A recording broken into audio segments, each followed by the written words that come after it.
Hello bachon, let's read this question, and the question says that the function f such that r belongs to minus 1 by 2 comma 1 by 2 defined as fx is equal to x by 1 plus x square is. Now let's see the options. Option 1, neither injective nor surjective. Option 2, invertible. Option 3, injective but not surjective. Option 4, surjective but not injective. तो आइए बच्चों इस question को यहाँ पर हम solve कर लेते हैं। इस क्वेश्चन में हमें यहाँ पर एक फंक्शन गिवन है और हमें बताना है कि किस टाइप का फंक्शन है। तो यहाँ पर बच्चों हम की कॉन्सेप्ट यूज़ करेंगे। की कॉन्सेप्ट यहाँ पर हम यूज़ करेंगे that if if range is equal to codomain, if range is equal to codomain, then function is surjective. Then function is surjective। तो बच्चों अगर हमारे पास रेंज इक्वल होगी कोडोमेन के, तो हमारे पास जो फंक्शन होगा वो कैसा होगा? वो सर्जेक्टिव फंक्शन होगा। तो यहाँ पर अगर हम देखें तो हमारे पास क्या गिवन है? हमें गिवन है F X is equal to X by 1 plus X square. अब यहाँ पर बच्चों अगर हम x की जगह 1 बाय एक्स यूज़ करें, means putting x is equal to 1 by x in above equation।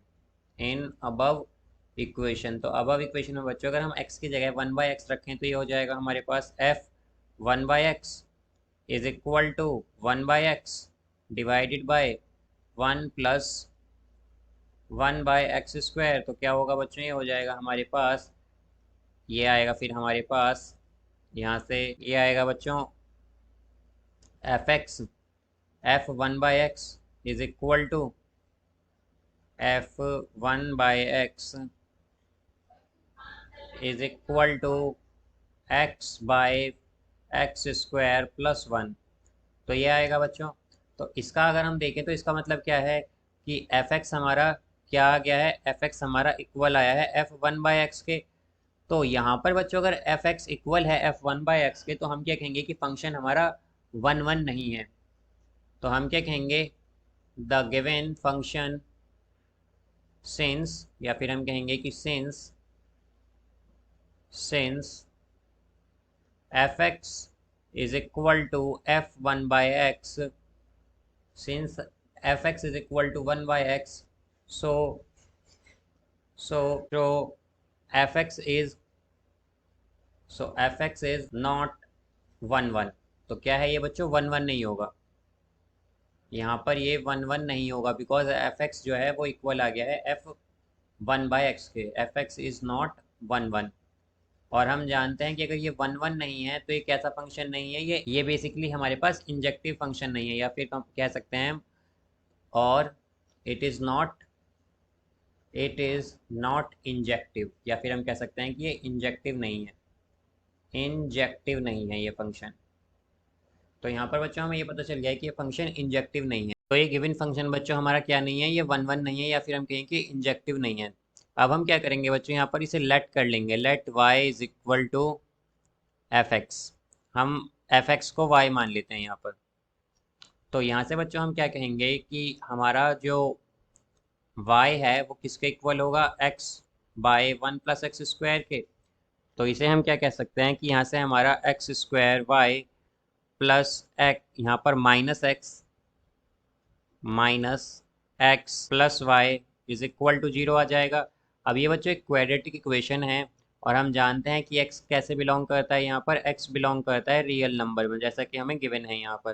तो अगर x रियल नंबर में बिलोंग करता है और ये क्वाड्रेटिक इक्वेशन है, तो बच्चों रियल रूट के लिए हमारे पास क्या कंडीशन होती है क्वाड्रेटिक इक्वेशन में? फॉर रियल रूट्स के लिए हमारे पास क्वाड्रेटिक इक्वेशन में कंडीशन होती है कि हमारे पास जो डिस्क्रिमिनेंट की वैल्यू है वो ग्रेटर देन इक्वल टू 0 होनी चाहिए। यहाँ पर बच्चों ग्रेटर देन और इक्वल टू 0 का मतलब ये है कि अगर हमारी डिस्क्रिमिनेंट की वैल्यू ग्रेटर देन 0 होगी तो हमारे पास दो डिस्टिंक्ट और रियल रूट आएंगे, और अगर वो इक्वल टू 0 होगी तो हमारे पास दो इक्वल और रियल रूट आएंगे। तो यहाँ पर हमारे पास अगर हम देखें तो d हमारा इक्वल होता है बी स्क्वायर माइनस 4ac के। तो यहाँ पर हमारे पास अगर हम देखें तो a क्या होगा बच्चों y, b क्या होगा -1 और c क्या होगा y। तो यहाँ से अगर हम d की वैल्यू कैलकुलेट करें तो हमारे पास आएगी ये d इज इक्वल टू, तो बच्चों b क्या है यहाँ पर हमारा -1 है, तो -1 स्क्वायर 1 ही होगा, ये 1 आ जाएगा हमारे पास। या फिर हम कहें कि -1 स्क्वायर -4ac। तो 4a क्या है बच्चों यहाँ पर a y है, और c क्या है हमारा c भी y है। अब हम जानते हैं कि रियल रूट के लिए क्या कंडीशन है कि डिस्क्रिमिनेंट हमारा ग्रेटर देन इक्वल टू 0 होना चाहिए। तो हम कहेंगे कि -1 स्क्वायर क्या होगा 1, और ये हो जाएगा -4y स्क्वायर। तो ये ग्रेटर देन इक्वल होना चाहिए 0 से, ये ग्रेटर देन इक्वल होना चाहिए 0 के। तो यहाँ से बच्चों अगर हम देखें तो हमारे पास क्या आ जाएगा, अगर हम इसे सॉल्व करें तो यहाँ से हमारे पास y की वैल्यू आएगी y is greater than equal to, या फिर हम कहें यहाँ पर कि हमारा y जो है बच्चों वो क्या आ जाएगा, यहाँ से अगर हम इसे सिंप्लीफाई करते हैं तो y हमारा यहाँ पर हम कह सकते हैं कि वो बिलोंग करेगा -1/2 1/2 में, 1/2 में यहाँ पर ये आएगा बच्चों y हमारा। इससे हम ये कह सकते हैं। तो यहाँ पर अगर हम देखें तो हमें बच्चों जो रेंज है हमारी वो कोडोमेन के इक्वल आ गई है।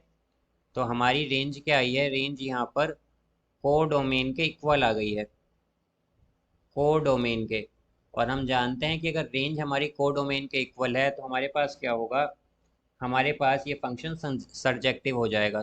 तो हम क्या कहेंगे, since range is equal to codomain, so the function F X, so the F X, so function f x is surjective, surjective। तो ये कैसा फंक्शन है बच्चों, ये सर्जेक्टिव फंक्शन है बेसिकली, ये एक सर्जेक्टिव फंक्शन है। तो हम क्या कहेंगे, ये फंक्शन सर्जेक्टिव तो है बट इंजेक्टिव नहीं है।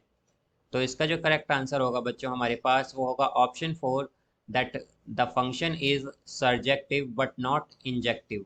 सो I hope you understood it well, best of luck, thank you.